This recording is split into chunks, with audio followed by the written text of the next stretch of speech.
Greetings everyone, this is Aaron of the Amigos, here to show you around CORGS 2017. CORGS went down at the McCoy Center in Hilliard, Ohio on the 27th of May 2017. I was there. This I'm shooting this just a few days later with the video I shot that day. So, what is CORGS? Well, CORGS is the Columbus, Ohio Retro Gaming Society. This is CORGS-CON. It's a annual event they held. This year again it was in Hilliard, which is it's basically Columbus, Ohio. And we're gonna walk around and I'll kind of commentate on what I saw. Of course, I'm coming to this from a retro computing perspective, and I can tell you, unfortunately, for all you Commodore and Amiga fans, I did not see one single bit of Commodore or Amiga kit at this entire event. That said, I did see some interesting computer stuff and some console stuff that's sort of rare. And so, just for fun, we'll go around and I'll tell you what I saw. Right out of the gate, I can tell you I saw a lot of this guy always brings some really interesting art. The 3D punch out was really neat there.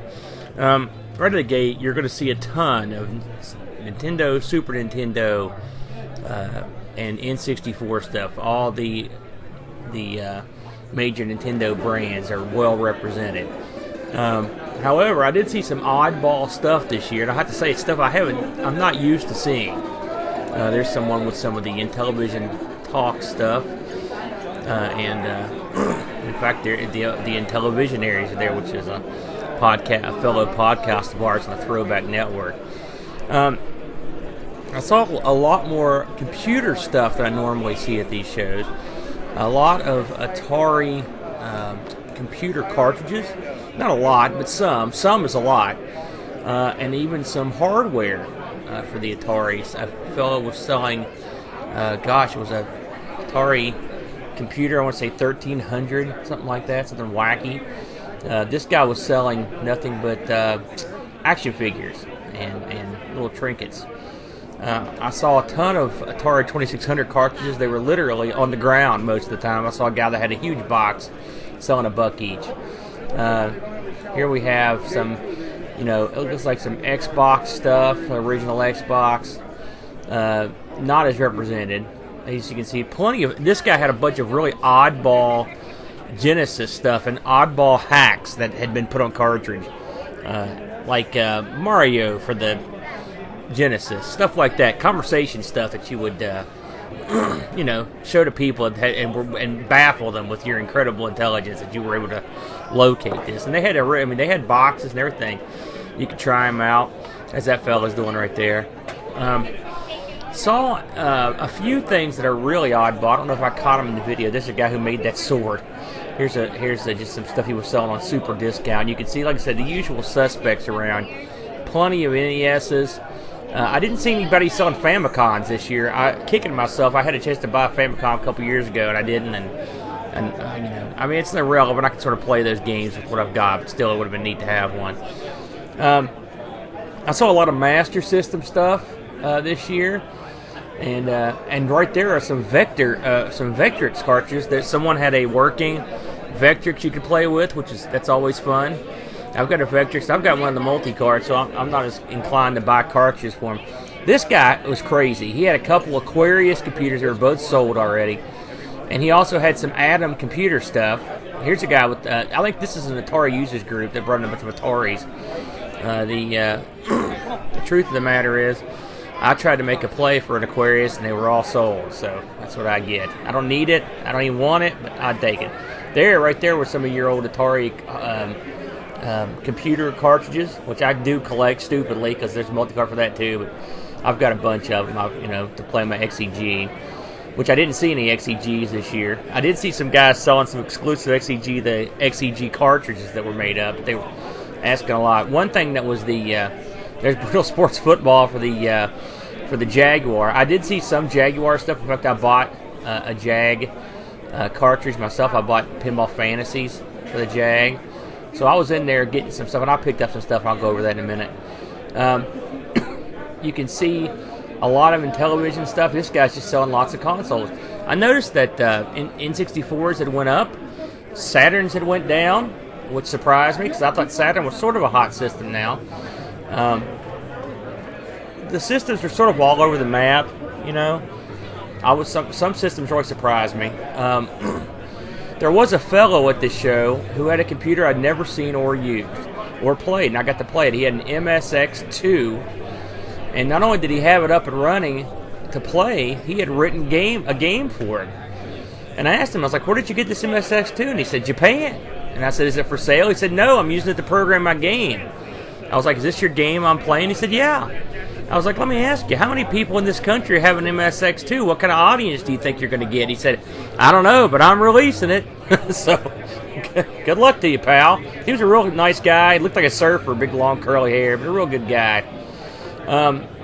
You can see here there's some Intellivision stuff there. Scooch past this fella.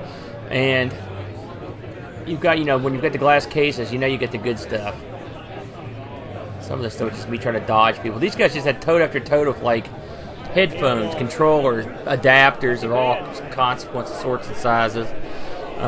Nothing I needed. I ended up flipping through these. I went around 3 or 4 times. And so I looked through some of this stuff previously, and some of it I came back and looked through a little bit more. You can see just boxes of adapters and whatnot. Of course, you got your games right here. I mean, who can even look through these? It's crazy to think about how many cartridges were at this meet. I saw a lot of CD-based titles. I mean, PlayStation is really making a big comeback. I saw a lot of those.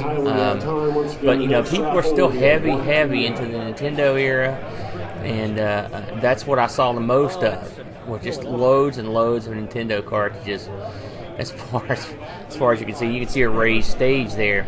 It was always super crowded up there. The fellow that did Phoenix, The Fall and Rise of video games was up there and was signing autographs.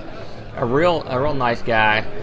I've read that book, and it was a really good book. I really enjoyed it. But of course, he perpetually updates it and whatnot, so he had new versions. There he is.